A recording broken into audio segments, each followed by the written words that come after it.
우리가 지금 선교적 교회를 두 번째 지금 시리즈로 쭉 살펴가기 시작하고 있습니다. 특별히 이번 시리즈에서는 문화와의 선교적 만남에 대해서 지금 시작하고 있는데요. 세상에서 선교적 삶을 살 때 가장 중요한 원칙 중 하나로 우리는 세상을 한편으로는 우에서 살 때 다른 한편으로는 세상을 반대하며 살아야 한다. 항상 이 두 개가 다 있어야 한다 라는 부분을 지난주에 살펴보았습니다. 그러니까 반드시 기억하십시오. 우리는 한편으로 세상을 위하되 다른 한편으로 세상을 반대하는 삶을 살아야 합니다. 그 둘 중에 하나만 없어도 우리는 타락한 것입니다.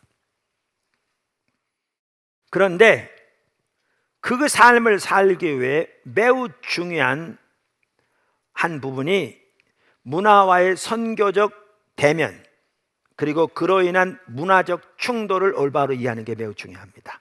그래서 오늘은 그 부분을 살펴보려고 합니다. 첫째, 문화와의 선교적 대면은 불가피한 것입니다. 문화와의 선교적 대면은 불가피한 것입니다. 우리가 문화와의 선교적 대면이 선교적 삶을 위해 얼마나 필수적인가라는 것을 가장 쉽게 이해할 수 있는 것은요, 타문화권 선교 현장에서의 선교 경험입니다. 이 부분을 아주 잘 다루고 있는 분이 레슬리 뉴비긴인데요. 그분은 인도에서 거의 40년 가까이 선교사로 섬겼던 분이거든요. 그래서 그분은 인도 거리에서 복음을 전하려고 시도했을 때, 그러니까 인도는 힌두교 문화에 의해 형성된 언어와 범주 혹은 이해의 틀을 가지고 있잖아요. 그래서 그 인도의 거리에서 복음을 전하되 그들의 언어로 예수님이 누구인가를 전달하면서도 복음에 충실할 수 있도록 방법을 찾기 위해 많이 씨름해야 했습니다. 무슨 말인지 예를 드릴게요. 그러니까 복음 전도만 하더라도 복음 전도는 당연히 청중의 언어를 사용해서 복음을 전해야 되잖아요.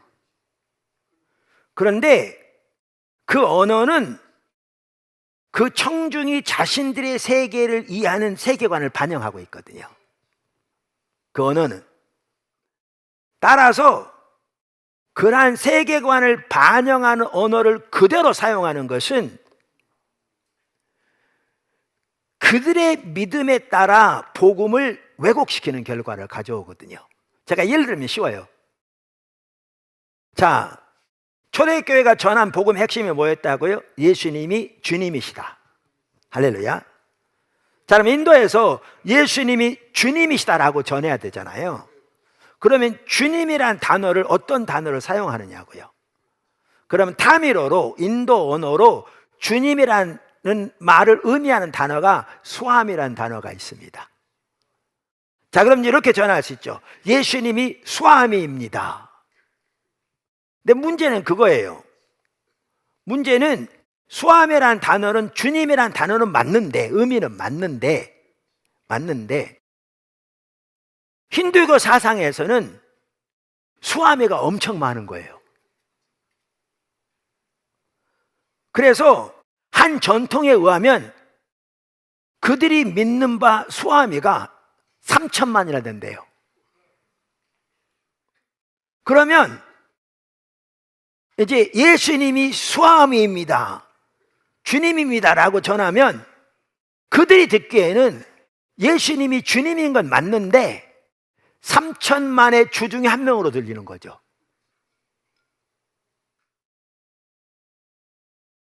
초대교회가 전할 때, 복음을 전할 때 예수님이 주님입니다, 즉 예수님이 호큐리오스입니다 라고 전할 때 이 말은 그 당시 로마 이야기 내지 로마 문화에 대항하는 말이었잖아요. 대항. 그러니까 로마 황제 시저가 신들의 아들로서 세상의 적법한 통치자라는 의미에서 시저가 호큐리오스다, 주라고 외쳤거든요. 근데 초대교회는 그게 아니고 예수가 참 하나님 유일신 야훼 하나님의 아들로서 세상의 적법한 통치자다, 시저가 아니고 그런 의미에서 예수가 퀴리오스다라고 전했거든요. 주님이다라고 전했거든요. 근데 주님이란 단어는 똑같이 전달되는데 이 말을 듣는 인도 사람들은 예수님이 3천만 명의 주 중에 한 명으로 이해되는 거죠. 그건 그대로 그러면 전한다면 이건 복음을 왜곡시키는 거죠. 복음을 왜곡시키는, 전혀 다른 얘기가 전달되는 거죠. 그래서 이와 같이 우리가 복음 전도를 포함해서 선교적 삶을 살려면 핵심이 뭐냐 하면, 한 핵심이 문화와의 선교적 만남이 필수인 거예요. 선교적 만남이 필수인 거예요. 이와 같이 문화와의 선교적 만남 내지는 대면이 중요한데, 이 부분에 대해서는 과거에도 우리가 타 문화권에서의 선교에 대해서는 이미 많이 알려져 있었고요. 이 부분에 많이 고민했고요. 특별히 성경을 번역한 사람들의 경우에 이 부분이 매우 중요하죠. 지금 말씀드린 그런 의미에서. 그런데 우리가 이 부분을 집중적으로 살펴보는 이유가 뭐냐 하면, 이것이 우리가 언어가 다른, 문화가 다른 나라에 가서 선교할 때만 해당되는 것이 아니라 우리가 사는 우리나라에서, 우리 주변 문화에서 살아갈 때에도 선교적 삶을 살려면 이 부분이 필수라는 겁니다. 이 부분에 대한 올바른 이해가 핵심입니다. 매우 중요합니다. 절실하게 필요합니다. 왜냐하면 이제 앞으로 좀 더 자세히 살펴볼 텐데, 어느 문화건 우리 주변 문화도 마찬가지고요, 그 뿌리에, 그 기저에 복음과 양립할 수 없는, 복음과 둘 다 같이 존재할 수 없는 종교가 그 뿌리에 놓여 있기 때문에요. 그러니까 종교적 신념, 이야기, 세계관이 그 뿌리에 놓여져 있기 때문에 그렇습니다. 제가 몇 번 말씀드렸는데, 그게 보니까 손보공 교수가 쓴 쉽게 풀어 쓴 세계관 특강이라는 책이었어요. 제가 보니까 거기에 보니까 똑같은 이해를 가지고 있는데, 우리나라 문화 같은 경우에는 그 뿌리에, 그 기저에 유교 사상과 무속 신앙이 있다는 거예요. 그러니까 여러분 그거 보셨어요? 제가 미국에서 공부할 때 그거 TV에서 본 것 같은데, KT에서 처음으로 위성사 올릴 때, 그때 미국에서 쏘아 올렸거든요. 미국 빌려서. 그때요, 과학자들이 고사상 차려놓고요, 돼지가리 대가리 올려놓고 그 입에다가 돈 물려놓고 그 앞에서 막걸리 따르며 절하는 게 나왔어요. 박사들이. 왜 그런 줄 아세요? 이게 우리 문화 바탕에 깔려 있는 거예요. 무속신앙. 그리고 무속신앙의 한 핵심이 기복신앙이거든요. 그러니까 좀 나이 든 분들 같은 경우에는요, 성경을 읽으면 자동적으로 기복적인 관점에서 봐요. 목회자도 이해가 아니고요. 왜냐하면 그 문화 속에 태어나서 그 문화 속에 자라났거든요. 그게 DNA 속에 아주 박혀 있어요. 박혀 있어요. 그래서 우리가 지금 오늘 살펴보고자 하는 핵심이 뭐냐 하면, 우리 주변 문화건 어느 문화건 그 기저에 종교적 신념이 놓여 있다는 거예요. 근데 이 종교적 신념은 복음과 서로 양립할 수 없는 세계관인 거죠. 그래서 이 종교성을 들추어내야 그리고 이 사실을 분명히 인식해야 우리는 선교적 삶을 사는 게 비로소 가능한 거예요. 아까 우리 문화를 말하면서 그 뿌리에 놓여 있는 게 또 하나가 유교 사상이라고 그분은 그랬던데, 그러니까 유교적인 사상만 하더라도요, 그 유교적인 사상에서 무엇이 옳고 무엇이 그른지는 기준이 성경이거든요. 그럼 유교적인 사상의 한 핵심이 부모를 공경하는 것, 그건 성경적으로 합한 거니까 귀한 것이죠. 그런데 여러분, 좀 나이 많은 분 중에 예수를 믿어도요, 그 권위주의, 내가 그 말 갑자기 생각이 안 나는데, 남존여비 사상이 아예 뿌리채 이 DNA 속에 있어가지고요, 가부장적인 자세를 가지고 있는 사람 절대 적지 않은 거 아세요? 전혀 성경적이 아니거든요. 그 문화에서 나온 얘기예요. 그게 반성경적입니다. 그리고 그것을 해서 부부간의 갈등 심각한 경우 많거든요. 그러니까 그 가치관을 따라 사는 것은 우상숭배의 삶이에요. 그 두 번째, 문화적 충돌이 불가피합니다. 그러니까 선교적 만남에서 불가피하게 경험되는 것은 문화와의 충돌입니다. 가장 주된 이유는 아까도 말씀드린 대로 모든 문화의 뿌리에는 종교적 신념이 있는데, 그걸 종교라고 얼마든지 부를 수 있습니다. 종교적 신념이 있는데 이 종교는 복음과 서로 양립할 수 없는, 둘 다 같이 존재할 수 없는 것이기 때문에 충돌이 있을 수밖에 없습니다.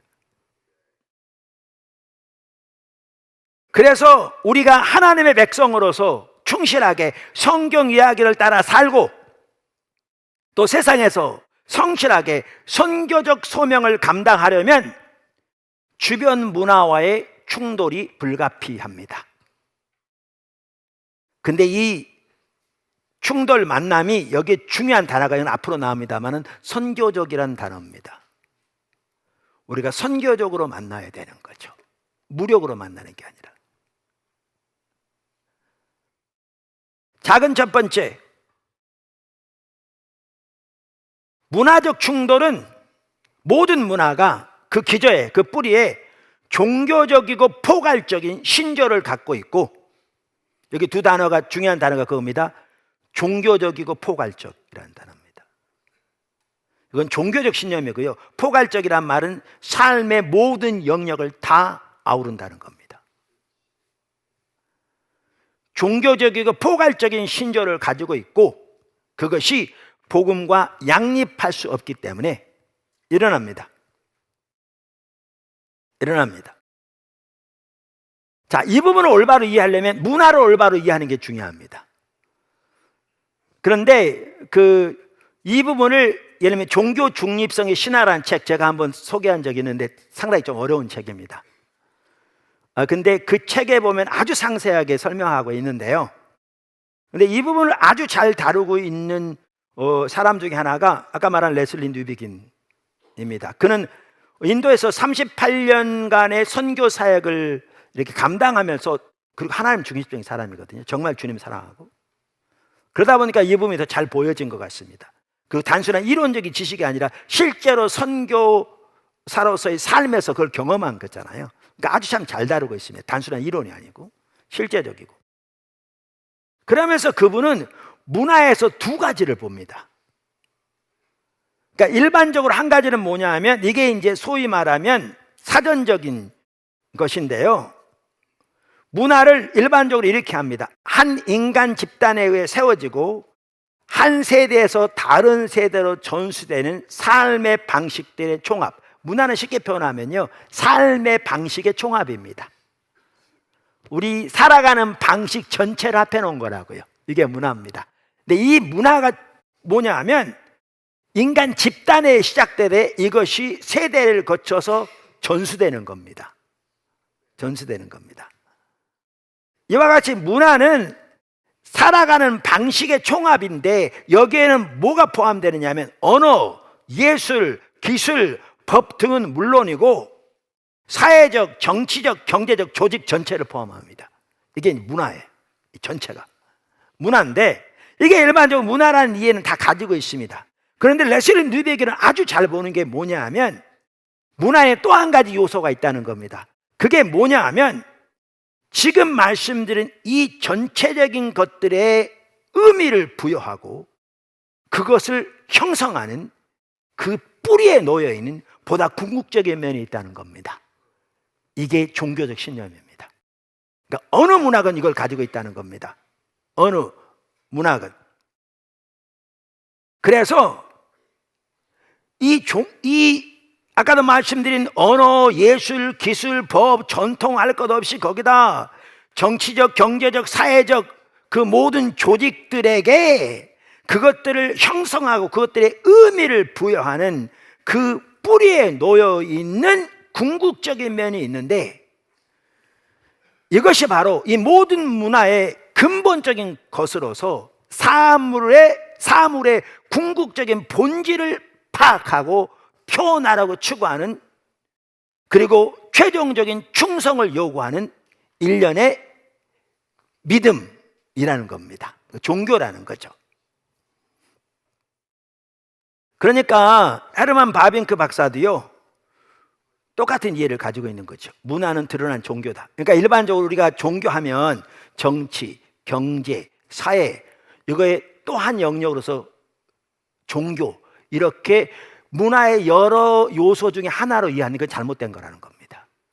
종교는 그게 아니고 문화의 모든 요소 밑바탕에 있으면서 이 모든 요소를 통합하고 그 모든 요소의 의미를 부여하는 궁극적인 신념이라는 겁니다. 이게.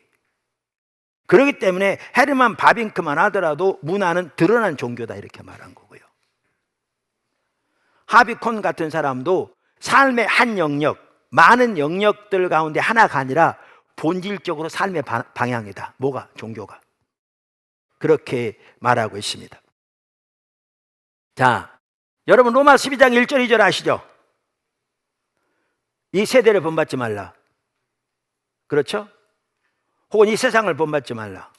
뭐를 본받지 말라는 얘기예요? 거기 사람 말하는 세상이 뭐예요? 그러니까 이거를 레슬리 뉴베기는 이렇게 말하거든요. 아까 문화의 다양한 요소들을 말씀드렸잖아요. 언어, 전통, 정치, 경제, 사회적 그러한 그 조직들, 이걸 본받지 말란 말이 아니죠. 그 세상을 본받지 말란 말은 법을 무시하라 그 말이 아닙니다. 모든 경제적인 조직을 다 배제하라 그 말 아니에요. 산소리가 따로 살아라 그 말이 아닙니다. 모든 사회 반기를 들으라 그 말이 아니에요. 그럼 이 말은 무슨 말입니까? 아까도 말씀드린 대로 이 모든 문화의 뿌리에 놓여 있어서 이 문화적인 요소들을 통합할 뿐만 아니라 그것의 의미를 부여하는 궁극적인 종교적 신념이 있다는 겁니다. 이거를 따라 살려만 하는 거죠. 작은 두 번째, 문화적 충돌이 불가피한 이유는 복음과 문화적 신조 모두 동등하게 포괄적인 주장을 하며 절대적인 충성을 강력하게 요구하기 때문입니다. 성경에 나오는 가장 큰 명령이 뭡니까? 우리의 마음과 뜻과 성품을 다해 주 하나님을 사랑하라는 것입니다. 그렇죠? 그래서 신명기 6장 4절 5절은 이렇게 말합니다. 이스라엘아 들으라.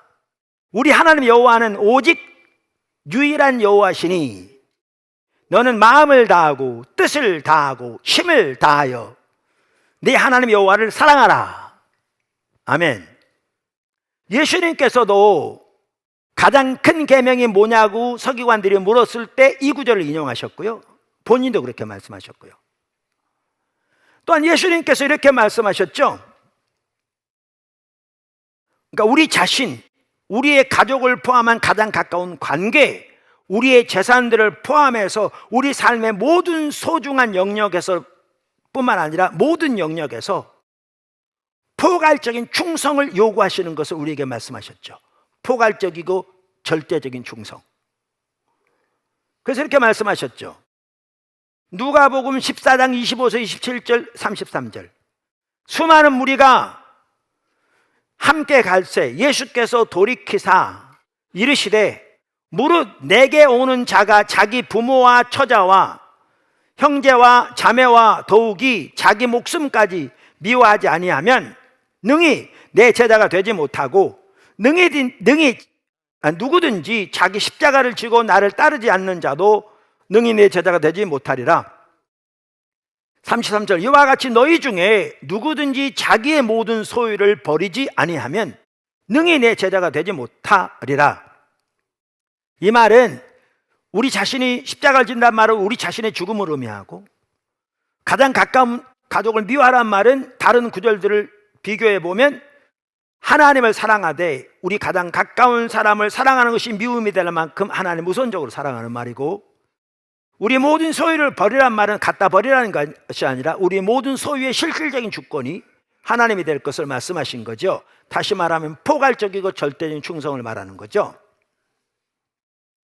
자, 이런 말을 이렇게 성경에 나오면요, 많은 사람들이 그렇게 말합니다. 종교를 갖는 건 좋아. 그렇지만 적당해야지. 너무 지나치면 안 돼. 여러분 주변에 그런 사람 많죠. 심지어 예수 믿는 사람들 중에서도 이런 구절들을 보면 부담스러워합니다. 목회자들마저도 이런 구절들은 성도들이 시험 들을까 봐 설교하지 않습니다. 근데 문제는 뭔지 아십니까?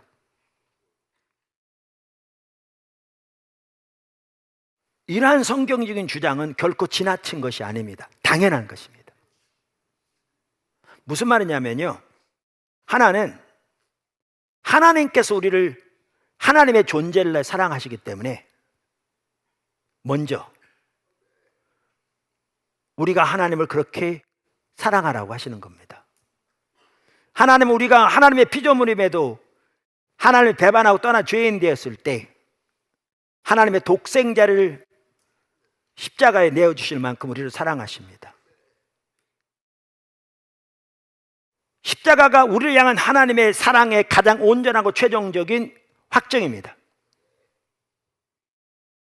하나님께서 먼저 우리를 그렇게 사랑하시고 우리가 그렇게 하나님을 사랑할 때에 하나님과 친밀한 교제가 우리 가운데 가능하고, 그때 우리 삶 속에 하나님의 모든 생명이 넘치게 될 것이기 때문에 그렇습니다.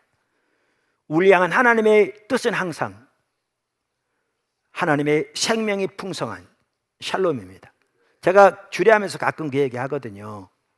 여기 신랑이 신부를 사랑하는데 신부가 심장을 이식해야 할 상황이라면 자기 심장까지 떼어서 신부에게 내어주고 자기를 죽을 만큼 신랑이 신부를 사랑한다.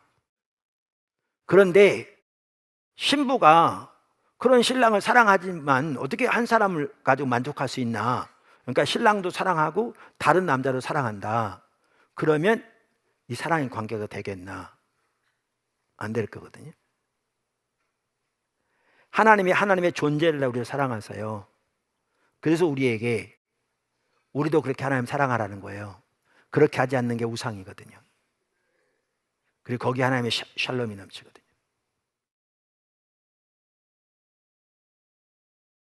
더 나아가 레슬리 뉴베긴이 지적하듯이 만약 복음이, 성경이 하나님이 하셨다고 말하는 것을 하나님이 진실로 하신 것이라면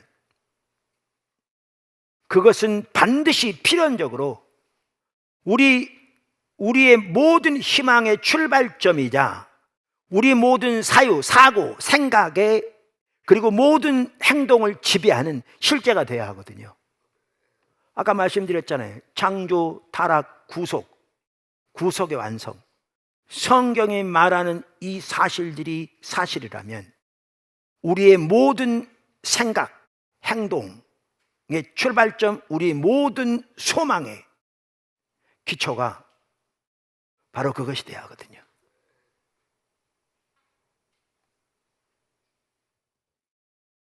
그래서 신명기 6장 4절도 우리 하나님의 여호와는 오직 유일한 여호와시니로 이 말을 시작합니다. 그래서 그것이 당연한 신앙입니다. 더 나아가 뿐만 아니라 모든 종교는 다 포괄적인 주장을 하며 절대적인 충성을 강력하게 요구합니다. 서구 문화 마찬가지고 앞으로 살펴볼 거예요.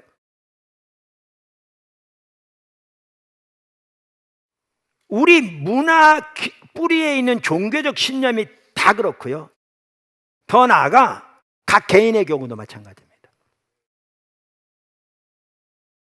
여러분, 모든 사람은 한 사람도 빠짐없이 다 종교를 가지고 있습니다. 여러분 남편 안 믿는다고요? 여러분 남편 종교 가지고 있습니다. 그럼 그럴 수 있습니다. 나는 하나님도 안 믿고 나는 부처도 안 믿고 나는 공자도 안 믿어. 무슨 소리야? 나는 종교가 없어. 아니요. 그 사람도 종교가 있습니다. 그 사람도 자신의 신을 믿습니다.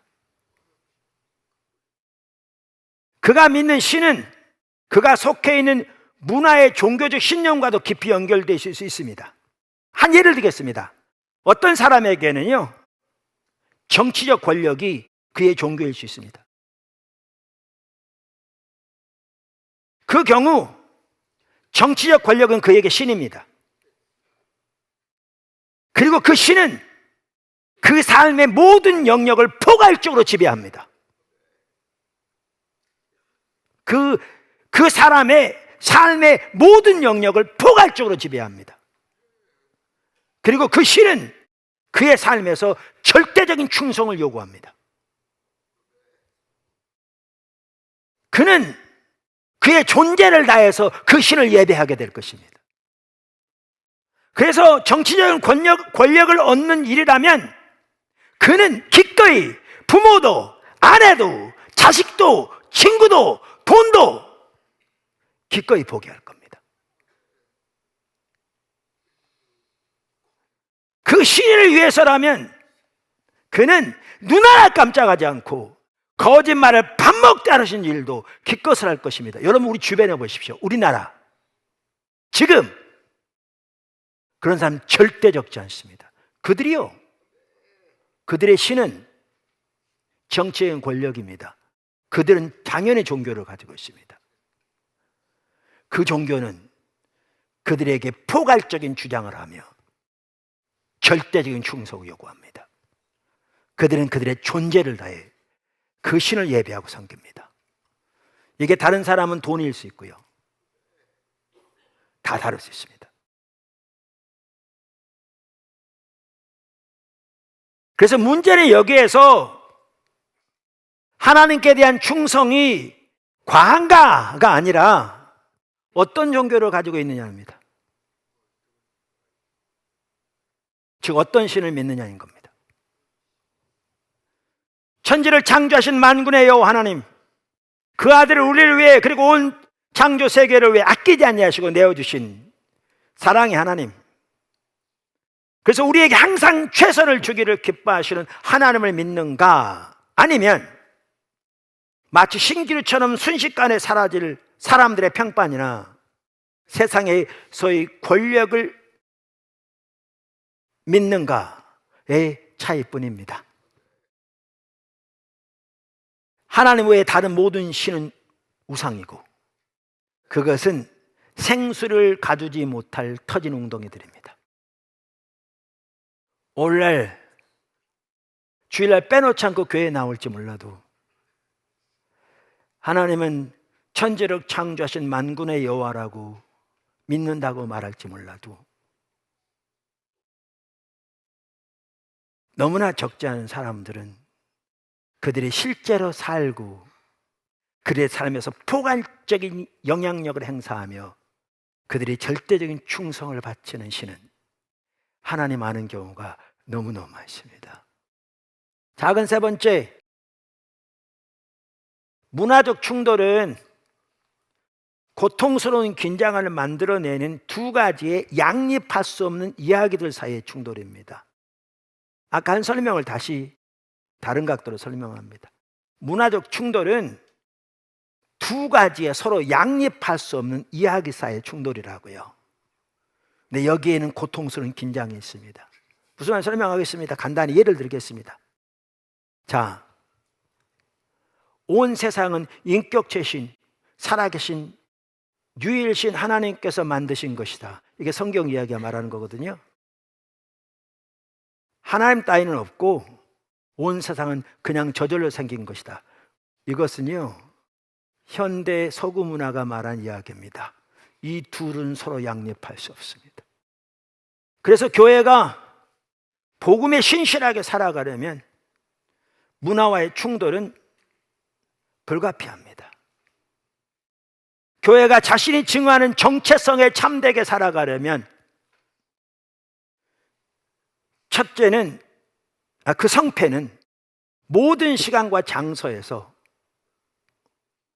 어떻게 그 문화의 바탕에 있는 종교적인 신념들에 어떻게 대처하느냐에 달려 있습니다.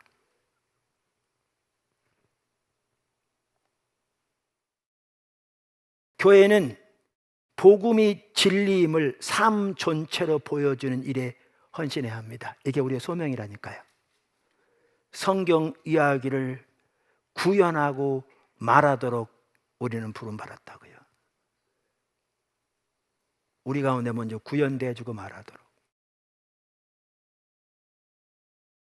그것이 우리가 살아야 할 선교적 삶입니다.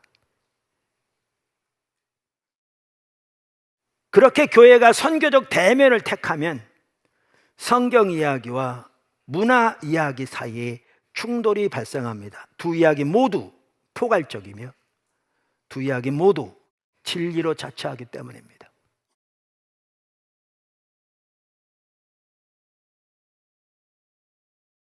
근데 심지어 여러분, 이 문화적 충돌의 배후에는 영적 차원이 있습니다. 그걸 기억하셔야 합니다. 영적 차원이 있어요. 무슨 말이냐면 우선 성경부터 읽죠. 에베소 6장 12절. 우리 잘 아는 구절이죠. 우리의 씨름은 영적 전쟁을 비유할 때 씨름이라고 그랬거든요. 어떤 학자가 주석을 달으면서 이렇게 얘기했더라고요. 이 전쟁은 멀리 앉아서 미사일 쏘는 전쟁이 아니라고.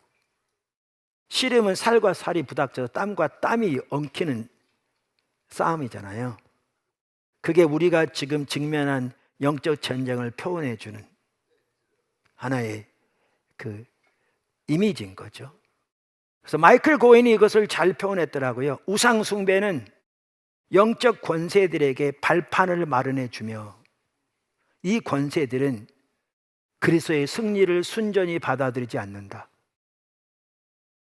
권세들은 기존의 우상 숭배가 삶을 독점적으로 지배하는 시각이 되고 또한 그렇게 남아있도록 하기 위해 언제나 분투할 것이다. 우상 숭배적인 신념과 가치가 공적 영역 전체를 다스리도록 이 영적 세력들은 계속해서 분투할 것이다. 따라서 만약 교회가 복음에 신실하다면 그 충돌은 고통스러운 긴장을 가져올 것이다. 이것은 세상에 있는 교회의 삶의 본질에 속한다. 이 고통스러운 긴장 때문에요, 우리가 취할 수 있는 방법 두 가지 극단이 나온 겁니다. 하나는 따로 구별돼 사는 거죠. 세상은 버려두고 우리들끼리만의 리그로 살아가는 거죠. 근데 이것도 온전히 우리들끼리만의 리그가 되지 않는다고요. 왜냐하면 우리가 교회에서 종교생활 한다고 그럴지 모르지만 나머지 삶은 세상에 나가 살아야 되는데, 그렇게 되면 어떻게 되느냐, 세상에서는 세상의 문화의 기저에 있는 그 종교적인 신념을 따라 살아갈 거거든요. 완전히 우상숭배적인 삶. 그리고 교회에 와서는 신앙생활 한다고 신앙인의 형태를 띨 거거든요. 다른 극단은 동화되어 버리는 거죠. 카멜레온 신앙. 이렇게 돼버리는 거죠. 지난주에 살펴본 내용. 여러분, 오늘날 문화적 충돌이 가장 극심하게 일어나고 있는 분야 중에 하나가, 그래서 선교적 만남이 가장 절실하게 필요한 분야 중 하나가 교육 분야입니다. 어쩌면 당연합니다. 그 배후에 사탄의 세력들도 있다고 아까 말씀드렸는데, 우리의 다음 세대를 놓고 그곳에서 치열한 영적 전쟁이 일어나고 있기 때문입니다. 중국의 경우에는요, 중국에서는 목회자 자녀를 포함해서 누구든지 18세 이하는 교회에 못 가게 되어 있습니다. 국가가 법으로 금지시켰습니다. 모든 교회는 CCTV가 설치되어 있어서 모든 활동이 다 감시되고 있습니다. 모든 대안교육 홈스쿨도 불법으로 규정되어 있습니다. 모든 교육은 오직 공교육을 통해서만 이루어지도록 해놓았습니다. 그리고 공교육에서는 철저한 공산주의 교육을 시킵니다. 최근에는 인터넷을 통한 복음 전파와 신앙훈련 모두를 불법으로 규정하여 차단시켰습니다. 더 나아가 2023년 9월 1일부터는 모든 교회가 공산주의에 대한 비판을 중단할 뿐 아니라 공산주의를 적극적으로 홍보하는 것을 의무화하는 새로운 종교법을 통과시켰습니다.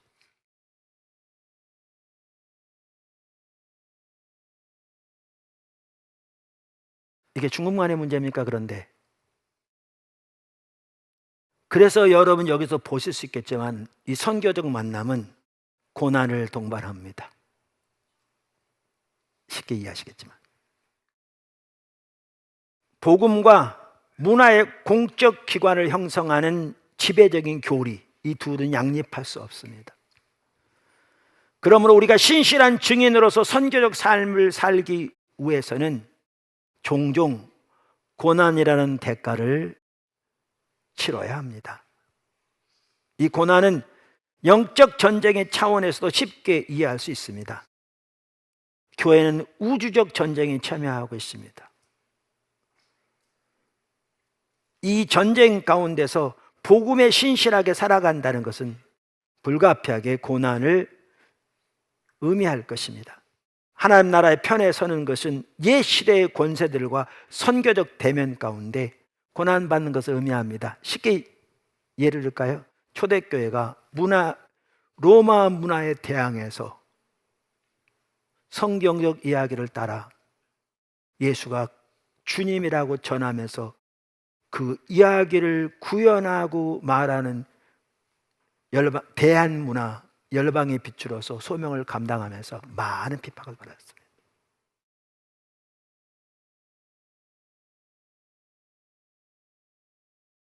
이 고난은 세상 권세들의 맹렬한 공격을 수동적으로 견뎌내야 하는 고통일 뿐 아니라 교회가 세상 가운데서 세상을 위해 하나님의 구속 계획을 따라 세상에 적극적으로 참여하는 결과로서 받는 고난이기도 합니다. 그래서 성경은 이렇게 말합니다. 로마서 8장 16절 17절. 성령이 친히 우리의 영과 더불어 우리가 하나님의 자녀인 것을 증언하시나니 자녀이면 또한 상속자 곧 하나님의 상속자요 그리스도와 함께 한 상속자니 우리가 그와 함께 영광을 받기 위하여 고난도 함께 받아야 할 것이니라. 뿐만 아니라 이 땅에서 우리가 받는 고난에 경한 것이 그날에 우리가 얻을 영광의 중요한 것을 이루어낸다고 말씀하심으로써 그 고난 하나하나도 정말 값지고 소중한 것임을 성경은 명백하게 말하고 있습니다. 작은 네 번째, 선교적 만남으로 인한 고통스러운 긴장은 교회의 삶 자체 그리고 교회가 두 이야기 속에서 살아가는 동안 계속 나타납니다. 그러니까 일회성이 아닙니다. 교회가 이 땅에 존재하는 동안 계속 진행됩니다. 아까 문화만 하더라도 말씀드렸잖아요. 우리는 그 문화의 이야기 속에 태어나서 그 문화적 신조를 먹고 마시며 살아간다고요. 그리고 그 문화의 뿌리에 있는 가장 깊은 종교적 신념, 믿음은 복음과 마찬가지로 종교적이고 포괄적이라고요. 그것이 공동체를 유지합니다. 그래서 우리는 부지런히 주님을 찾으면서 주님 얼굴과 주의 길을 따라 우리의 삶의 모든 영역에서 우리가 태어나면서도 또 우리도 모르는 사이 습득하고 그 속에 자라왔던 문화의 뿌리에 있는 그 종교적 신념, 포괄적이며 종교적인 그 신념을 하나씩 하나씩 성경적인 가치관으로 대체하는 삶을 살아야 합니다. 가정에서부터. 여러분 초대교회는 그렇게 했습니다. 나중에 예를 들을 텐데. 그것이 문화를 변화시킵니다. 그것이 문화를 구속합니다. 그것이 가정을 변화시킵니다. 바꿔야 합니다. 평생에 걸치는. 여러분이 그렇게 되기를 주님은 축원합니다.